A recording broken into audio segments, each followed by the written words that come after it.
Hermeneutics is the study of meaning across time. What exactly was his meaning back then, and finding out what the guy meant back then by an obscure reference or a joke or something. You know, we could make a joke today. I could make a little joke about 9/11. Say, oh, the reason that we set up the phone systems with 911 as the emergency thing is because of the 9/11 disaster in 2001. Wrong. We actually had 911 as an emergency number for at least a decade or more before that. So, looking back in history, an obscure reference like that wouldn't need to be explained to anyone I was writing to within 50 years of me. But it would need to be explained 2,000 years from now, and it's not a surefire thing that the explanation will be gotten. Anyways, let's continue. Only a very small group of devoted scholars can read cuneiform tablets. In 1835 to 37 and in 1847, Henry Rawlinson, R-A-W-L-I-N-S-O-N, and his assistants copied the most famous Persian inscription, carved in Old Persian, Elamite, and Babylonian parallel versions on a rock cliff at Bisutum. And helped to provide a key for deciphering cuneiform scripts. Now that's just like what's the stone that we've all heard of. Wasn't it Napoleon's soldiers, I believe, who tripped over it in the sand? The Rosetta Stone, which had orders to evacuate a city, I believe, in 3 different languages: Egyptian, I don't know what the other one was, and Greek. So it gives you a Rosetta Stone for deciphering and understanding. Semitic languages such as Assyrian, Babylonian, and Akkadian have been read for over a century, but the much more difficult Sumerian tablets have only been understood, and not always completely, for the past half-century. Now this is published in the 60s or 70s. Nonetheless, a great deal has been translated into English, and these original documents give us a sense of real life. Sources, as such documents are called, are extremely valuable, but the historian is as cautious in assessing their truth as in any detective. In using sources, the historian must always try to determine when and where they were written and who was their author. Only thus can the student of history answer questions such as, could the writer have known this? Right? Sometimes, I'll pause for a second, sometimes we have people who give us authoritative versions of this or that, things that have happened. They say, well, it said that this happened and that happened, and they were writing centuries after it occurred. So you have someone in the 2nd century BC, the 200s BC or 100s BC, I mean, writing about the construction of the Great Pyramids and how they were constructed. Herodotus wrote about this.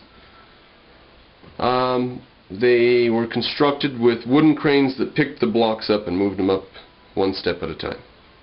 Now, we're pretty sure they used long dirt ramps today. Pretty sure, and pulled up on sleds. It doesn't seem like the cranes would be doesn't seem like they would be practical from calculations and stuff, from people who know about this stuff. How does this ancient historian know this crane's going up into? Well, he went and visited the pyramids. And maybe the tour guide explained it that way because the Egyptians themselves had forgotten. Fascinating story there. So, do they really know what they're telling us to be true, these ancient sources? And, continuing, is his report second-hand or first-hand? What prejudices of social class, religion, etc. does he have? These are reasonable, but the Marxists, when they try to answer these questions, sure get askew. If a writer says so-and-so, many enemy were killed, and this particular number of enemy were killed, is he trying to flatter the victor? Right? Clear up into the 1400s, 1500s, 1600s, if you write a book in Europe, in a particular country or whatever, your opening page has to be some sort of dedication to the prince or the king. So flattery might have been something that literate people were involved in a long, long time ago, right? That's believable.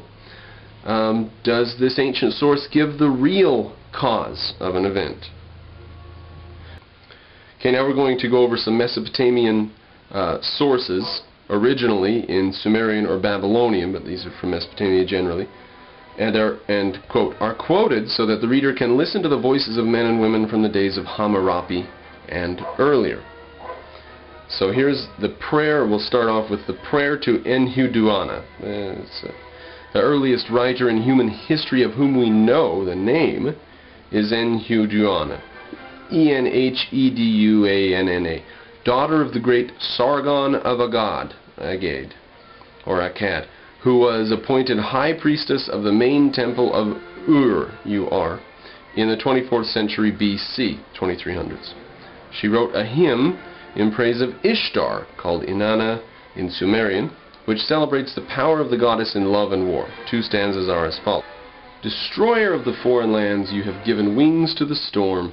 Beloved of Enlil, you make it blow over the land. You carried out the instructions of An, A-N.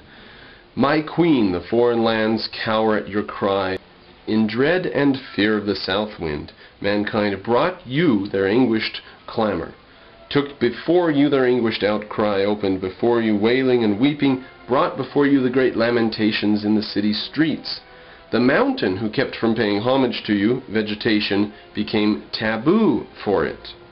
I guess that means the mountain that wouldn't pay homage to this god lost all its vegetation. You burnt down its great gates. Its rivers ran with blood because of you. Its people had nothing to drink. Its troops were led off willingly into captivity before you. Its forces disbanded themselves willingly before you. Its strong men paraded willingly before you. Pause for a second here. This is a prayer. The amusement places of its cities were filled with turbulence. Its adult males were driven off as captives before you. Nice prayer. That's a prayer. Okay. Hymn to Ishtar, dating about 1600 BC.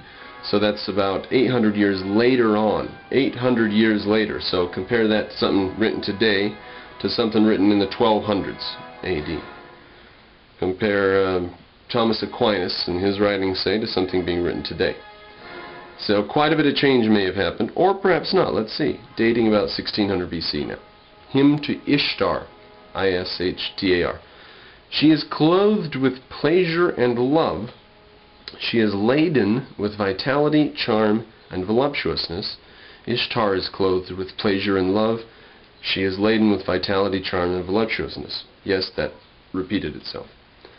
In lips she is sweet. Life is in her mouth. At her appearance rejoicing becomes full. She is glorious. Veils are thrown over her head. Her figure is beautiful. Her eyes are brilliant. She dwells in. She pays heed to compassion and friendliness. Besides agreeableness, she truly possesses. Be it slave, unattached girl, or mother, she preserves her. One calls on her. Among women one names her name. Who to her greatness can be equal? Strong, exalted, splendid are her decrees. Ishtar, to her greatness who can be equal? Strong, exalted, splendid are her decrees. Now, end of that. It's a bit repetitive, but a lot less just sort of barbaric and violent. Huh? Okay, the curse of Agade, A-G-A-D-E. As in the Old Testament, historical events were considered by the Mesopotamians to be the result of divine action. Naram Sin of Agad, the grandson of Sargon, first ruled happily, but then destroyed the temple called Ekur at Nippur, E-K-U-R at N-I-P-P-U-R, the sacred city of the Sumerians. The gods impelled mountaineers from the east to wipe out Agad, A-G-A-D-E. The first selection shows the prosperity of the city. The second gives the curse of the gods. Now, I spare you from the first. Get the book and read it if you want the whole thing. We're going to skip about half of a page of it. May famine kill the people of that city. May the princely children who ate only the very best bread lie about the grass. May your man who used to carry off the first fruits eat the scraps of his tables. The leather thongs of the door of his father's house, may he munch these leather thongs with his teeth. Right? Leather thongs that you hang your door on, you could eat those in rough times. May your palace built in joy